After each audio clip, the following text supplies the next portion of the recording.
Good morning, नमस्कार सगळ्यांना. आजच्या नवीन ब्लॉगमध्ये तुम्हा सगळ्यांचं स्वागत आहे. आज मी आहे अमृतसरला. तर विचार केला सकाळ सकाळपासूनच आपण चालू करू.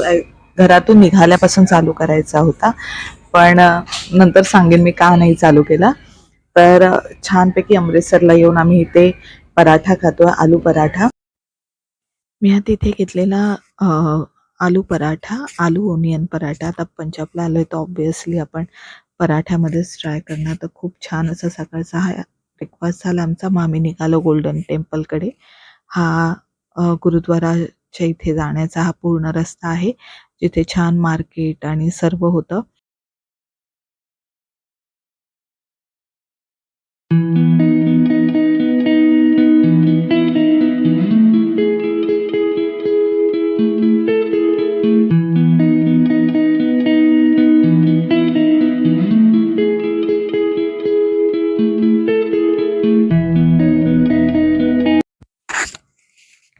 मला कधीपासून इथे यायचं होतं. नेहमी विचार करायची मी कधी येईन. नेहमी व्हिडिओजमध्ये, मूव्हीजमध्ये मी गोल्डन टेम्पल बघायची आणि आज प्रत्यक्षात तिथे असताना खूप सुंदर वाटत होतं. तिथे प्रत्येक गोष्ट इतकी सुंदररित्या त्या लोकांनी ठेवली आणि सगळी लोकं ठेवतात. ह्याचं खूप कौतुकास्पद आहे ते. आणि कौतुकास्पद म्हणू किंवा ते श्रद्धास्थान आहे आणि त्या गोष्टीची काळजी सगळीजणं घेतात. ह्यातच एक वेगळं भावना आहेत त्या आणि ज्या तुम्ही तिकडे जाऊनच अनुभवू शकता आणि तुमच्या मनात ते प्रेम, भक्ती आणि ते सर्व हवं. आणि जेव्हा ते तुमच्यात असतं तेव्हा तिथे गेल्यावरच तुम्हाला कळतं की तुमच्या आतून तुमचं मन काय बोलतंय.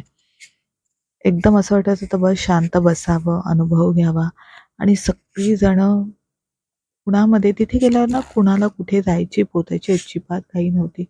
जो तो फक्त सेवा देण्यामध्ये आणि करण्यामध्ये मग्न होता.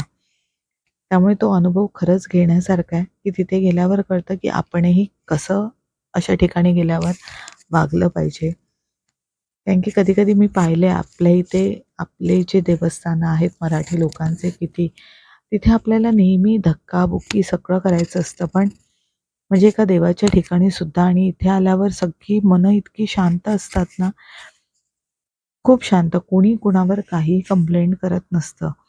त्याचा खूप वेगळा अनुभव होता तिथे.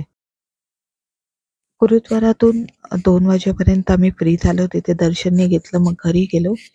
रेस्ट केलं. मग 5, 5:30, 6च्या सुमारास आय थिंक आम्ही बाहेर पडलो आणि बस फिरायचं होतं. डोक्यात काही प्लॅनिंग नव्हते, कारण की आम्ही काही विचारच केला नव्हता त्या दिवशी संध्याकाळी काय करायचं.